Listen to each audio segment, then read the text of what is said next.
دوسری کی پراپرٹی میں پہلی بیوی کے بچوں کا حصہ.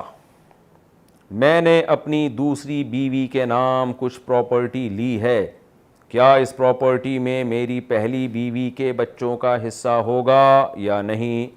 فاروق صاحب انگلینڈ سے.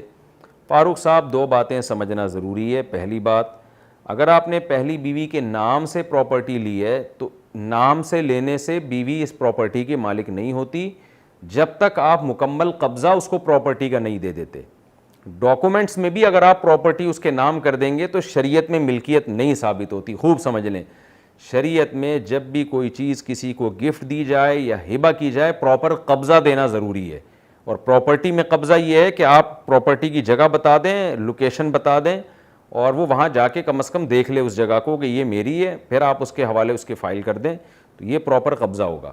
اور مکان کا قبضہ یہ ہوتا ہے کہ وہ ایک دفعہ اس مکان میں چلی جائے اور آپ کا سامان اس مکان میں نہ ہو, یا سامان سمیت اس کو مکان ہبہ کریں اور آپ اس دوران مکان میں نہ ہوں اور وہ مکان میں چلی جائے.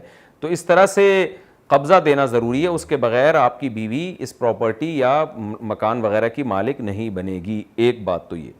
دوسرا مسئلہ یہ ہے کہ جب کسی ایک بیوی کو پراپرٹی دی جائے تو دوسری کو بھی اتنی ہی مالیت کی پراپرٹی دینا واجب ہے. اگر نہیں دیں گے تو گناہگار ہوں گے, الا یہ کہ مہر میں رکھی ہو.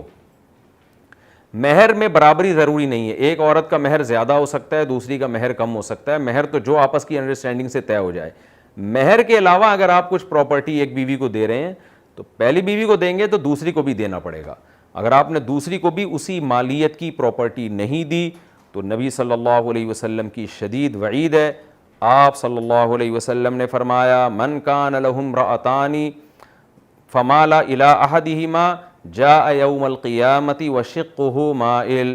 جس شخص کی دو بیویاں تھیں اور وہ ایک کی طرف مائل ہو گیا, دوسرے کے ساتھ اس نے یعنی برابری نہیں کی اس نے, تو قیامت کے دن اس حال میں اللہ کے سامنے آئے گا کہ اس کا آدھا دھڑ مفلوج ہوگا, فالج زدہ ہوگا.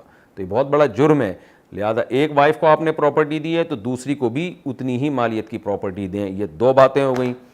تیسری بات, اگر آپ ایک بیوی کو پراپرٹی دے دیتے ہیں تو اس میں اس طرح سے مالک بھی بنا دیتے ہیں تو اس بیوی کے مرنے کے بعد اس میں آپ کے بچوں کا کوئی حصہ نہیں ہوگا. یعنی آپ کے وہ بچے جو پہلی بیوی سے ہیں, جس بیوی کے بچے ہیں اس کو تو جائے گا, سوکن کے بچوں کو وراثت نہیں جاتی ہے. خوب سمجھ لیں. شیشہ پینے کا حکم. آج کل جو بڑے بڑے ہوٹلوں میں شیشہ نامی حقہ پیا جاتا ہے, کیا استعمال جائز ہے اس کا؟ زین العابدین کراچی سے جائز نہیں ہے, غیر قانونی بھی ہے, صحت کے لیے بھی نقصان دہ ہے. اللہ تعالیٰ سب کو ہدایت دے. پتہ نہیں لوگ کیا کیا پی رہے ہیں. اللہ کے بندو, انسان کے بنو, کچھ ڈھنگ کی چیزیں پیا کرو. پانی پیو, دودھ پیو, لسی پیو. یہ چیزیں جو اللہ نے آپ کے لیے پیدا کی ہیں, یہ نشہ جو ہے نا, خوب سمجھ لیں, نشہ ایک ایسی چیز ہے جو انسان وقتی طور پر سکون حاصل کرنے کے لیے حاصل کرتا ہے اور غیر فطری طریقے سے سکون حاصل کرتا ہے. اس سے اس کو سکون ملتا نہیں ہے بلکہ بے سکونی بڑھ جاتی ہے اس کی. خوب سمجھ لیں, جب بھی آپ کسی چیز کا غیر فطری طریقہ اختیار کریں گے نا تو وقتی فائدہ ہوتا ہے, اس کے سائیڈ ایفیکٹ بہت زیادہ ہوتے ہیں. کسی نشے والے کو آپ کبھی بھی سکون میں نہیں دیکھو گے, وہ ڈپریشن میں جائے ہوتے ہیں, اسٹریس میں, ڈپریشن, انہی لوگوں کو ہائپر ہو جاتے ہیں ذرا ذرا سی بات پہ. تو اپنی جان پہ کیوں ظلم کر رہے ہو بھائی؟ کوئی ٹینشن, عام طور پہ نشہ ٹینشن ختم کرنے کے لیے کیا جاتا ہے. بھائی کوئی ٹینشن ہے, سو جاؤ, آرام کر لو, سفر پہ چلے جاؤ تاکہ وہ دماغ آپ کا ہٹ جائے, کہیں لمبے عرصے کے لیے ٹریولنگ پہ نکل جاؤ. بہت سارے ایسے طریقے ہیں جو آپ کی ٹینشن کو کم کر سکتے ہیں, ختم کر سکتے ہیں. تبلیغ جماعت میں چلے جاؤ, وہاں جب بار بار اللہ کی بات سنو گے تو ایک سکون پیدا ہوگا آپ کی طبیعت میں.